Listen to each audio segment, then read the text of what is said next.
Bonjour mes amis, que Dieu vous bénisse tous, mais que cette bénédiction vienne réellement se produire de manière pratique, de manière à ce que vous veniez noter, percevoir une différence dans votre vie quotidienne, dans vos attitudes, vos pensées, dans vos paroles. Enfin, que le Saint-Esprit vienne vous orienter et qu'il m'aide à faire cela. Dire ce que vous avez besoin d'entendre. Ce qui est le plus important que ma prière, car je prie. Ça ne m'est pas difficile de prier. Prier, je prie. Maintenant, il revient à chacun de croire ou de ne pas croire. Donc, j'aimerais que vous compreniez que les promesses de Dieu ne sont pas pour être atteintes juste à travers la prière. Il faut qu'il y ait l'action. Vous priez et agissez. La prière, vous priez et vous prenez l'attitude. Donc, la prière ne suffit pas. Il faut qu'il y ait l'attitude. La personne doit vouloir, elle doit faire sa part pour qu'alors Dieu vienne faire la sienne. Et hier, nous parlions au sujet des jours qui sont en train d'être abrégés à cause des élus. Ce sont les élus qui seront enlevés. Mais pour que la personne puisse être élue, se faire élue, elle doit prendre l'attitude. Pas juste prier. Il faut prendre l'attitude. Et l'attitude n'est possible. L'attitude en relation à Dieu n'est possible qu'à travers la foi, car nous ne voyons pas Dieu, nous ne sentons pas Dieu, nous ne touchons pas Dieu. Donc, comment pouvons-nous agir en accord avec lui? Comment pouvons-nous faire ce qu'il veut qu'il soit fait? C'est lorsque nous écoutons et pratiquons sa parole. Donc, mes chers amis, cela n'est possible qu'à travers la foi. Comme dit l'Écriture, sans la foi, il est impossible de lui être agréable. Et la foi, ce n'est pas un sentiment.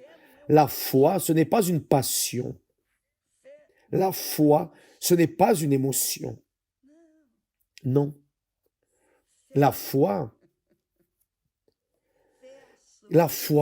c'est l'action, c'est l'attitude. Vous savez ce que veut dire la foi dans les jeux de hasard. Ma grand-mère me disait toujours, je vais jouer aux jeux, et elle me disait les jeux auxquels elle allait jouer. Les anciens faisaient cela. Je vais tenter ma chance. Je vais mettre ma foi en cela, ceci, cela.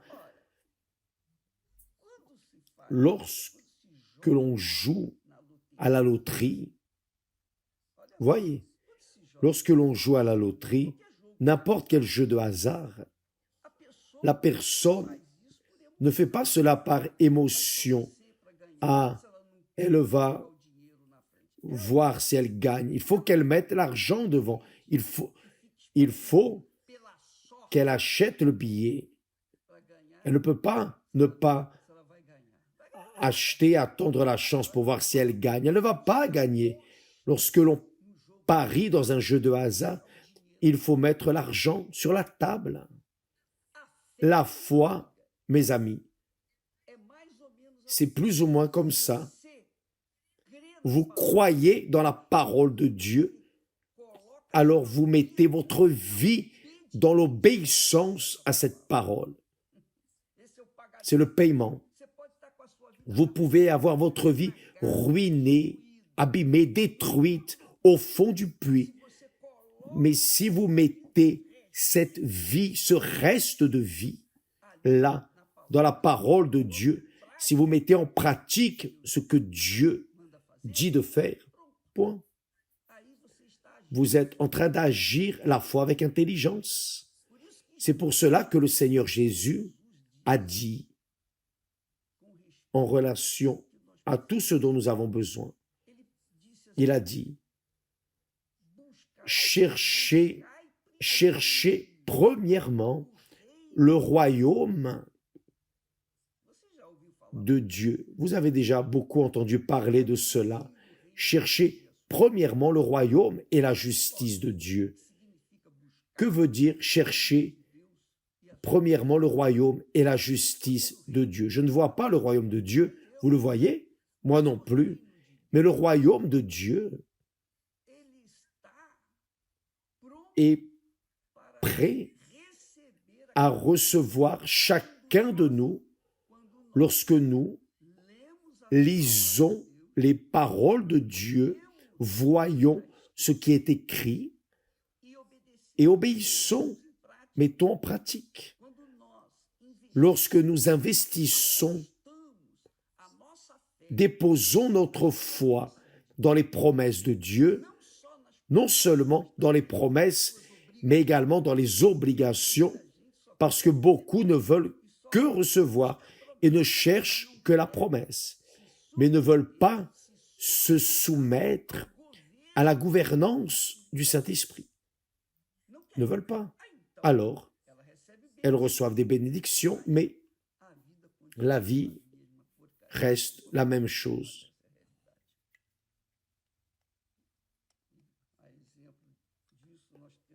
À l'exemple de cela, nous avons les 10 lépreux. Le Seigneur Jésus a guéri les 10 lépreux. Les 10 lépreux avaient la foi, ont parié sur la parole du Seigneur Jésus. Et ils ont été guéris. Cependant, un seul est revenu pour glorifier Dieu à haute voix.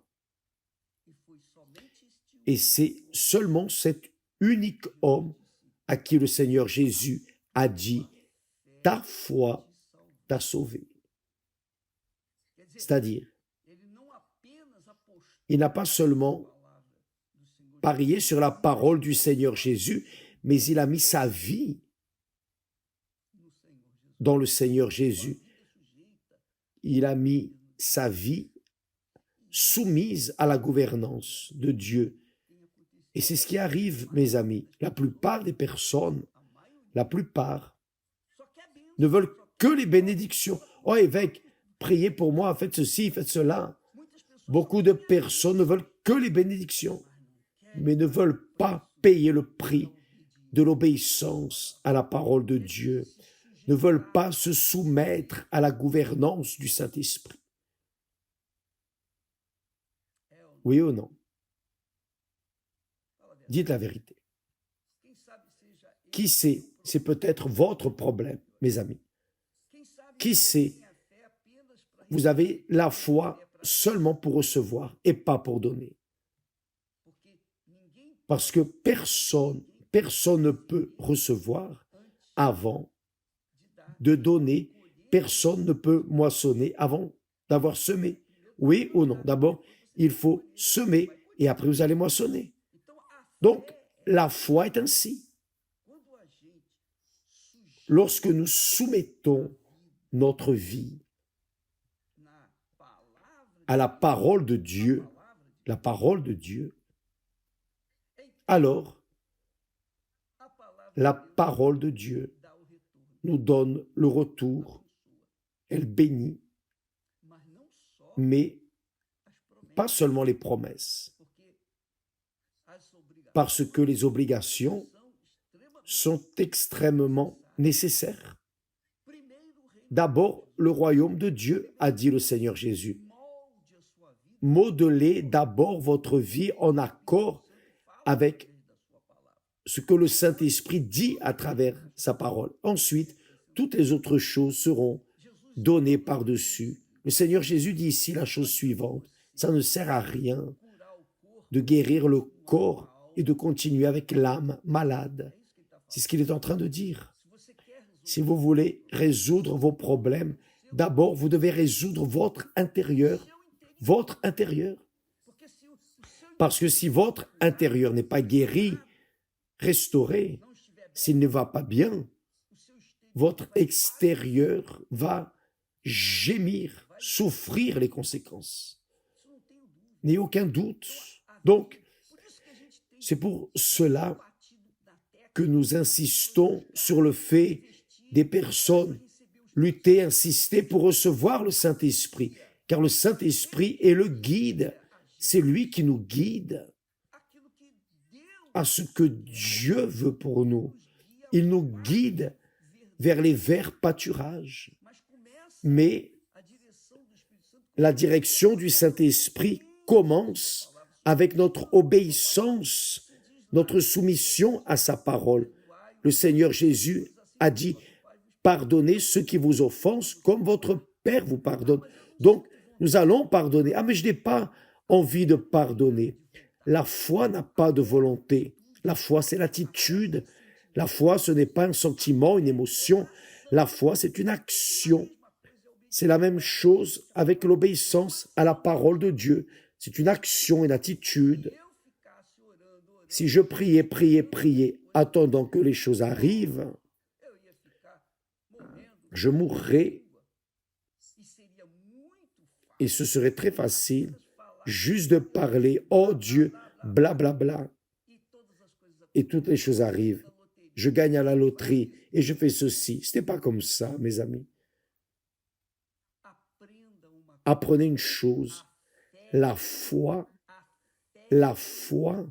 vient à travers ce qu'on écoute de la parole de Dieu. Et quand la personne écoute la parole de Dieu, le Saint-Esprit donne la direction. Mais qui va prendre l'attitude, c'est la personne. C'est elle qui va agir cette croyance, cette foi, cette certitude.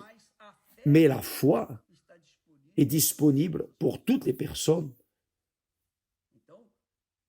Donc, le Seigneur Jésus a dit clairement, avec transparence, cherchez premièrement le royaume et la justice de Dieu. Chercher premièrement le royaume de Dieu, c'est chercher la gouvernance de Dieu, se soumettre à la gouvernance de Dieu, cesser d'être serviteur de soi-même et du monde pour servir le Seigneur du royaume de Dieu, qui aujourd'hui est le Saint-Esprit. Le Seigneur Jésus l'a envoyé précisément pour cela, pour nous guider dans toute la vérité. Une fois que notre intérieur est illuminé, que notre pensée, notre esprit est illuminé et que le cœur se soumet à cette direction, à cette lumière, alors le corps va remercier.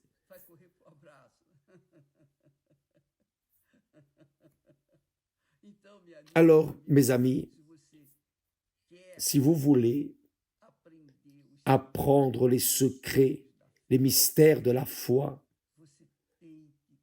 vous devez prendre l'attitude, vous devez vous donner le travail de semer votre vie dans la parole de Dieu. C'est ainsi que la plupart des personnes font relation au jeu de hasard. C'est cela. Dans les jeux de hasard, qui gagne, c'est celui qui paye le jeu, oui ou non? Les autres, les pauvres. Disons que 1 million de personnes parient. Une seule ou deux reçoivent. Le reste n'a rien et essaye. Mais au moins les personnes ont le courage de parier. Bon, la foi est ainsi. Vous prenez l'attitude, vous investissez votre vie dans la parole de Dieu, vous obéissez à la parole de Dieu. Laissez le Saint-Esprit, permettez que le Saint-Esprit vienne diriger votre vie et ne désirez en aucune façon recevoir le Saint-Esprit juste pour parler en langue. Oubliez les langues et focalisez votre vie, votre pensée pour recevoir l'Esprit de la vie, l'Esprit de Dieu, le guide véritable qui nous fait conduire vers les verts pâturages. Avez-vous compris, mes chers amis? Donc, vous voyez beaucoup de chrétiens fracassés, littéralement fracassés. Pourquoi? Parce qu'au lieu d'investir dans l'intérieur de l'âme, dans la relation, la communion avec Dieu, ils ont investi dans le corps, tout comme les 9 lépreux qui ont été guéris. Ah d'accord, maintenant je vais bien, bye bye. Et ils sont partis prendre soin de leur vie. Mais l'autre, l'unique qui a été sauvé, celui-là est revenu vers le Seigneur Jésus, glorifiant Dieu, et cet homme n'était pas, disons, un religieux comme les autres. Il était un étranger, un Samaritain. Il était une personne qui n'avait pas la foi abrahamique. Mais même ainsi, il a cru dans la parole du Seigneur Jésus. Il a été guéri et il est revenu pour le remercier, rendre grâce à Dieu. Et il a été sauvé. Donc, mes amis, voyez, comme le salut, la foi est simple. La foi est simple. Vous croyez, vous recevez. Vous ne croyez pas, vous ne recevez pas. Mais, au-delà de croire, vous devez prendre l'attitude, modeler votre vie en accord avec la parole. Si vous obéissez à la parole de Dieu, ça, c'est la foi vivante. C'est la foi qui amène le bénéfice. Mais si nous obéissons seulement aux promesses, ce qui concerne les promesses, et que nous ne voulons pas modeler le caractère,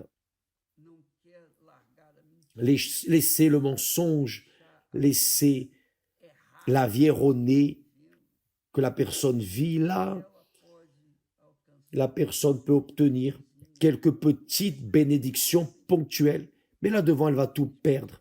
Malheureusement, c'est la vérité. Donc, mes amis, cherchez premièrement le royaume et la justice de Dieu signifie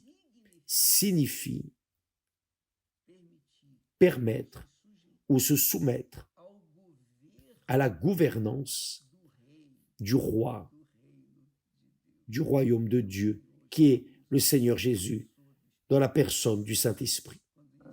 Lorsque cela se produit, alors toutes les autres choses sont ajoutées.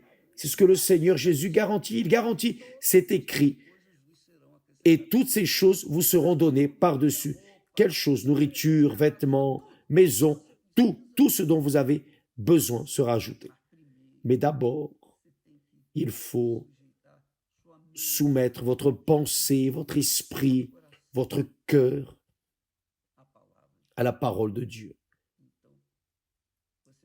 Et alors vous allez exploser. Vous devez exploser.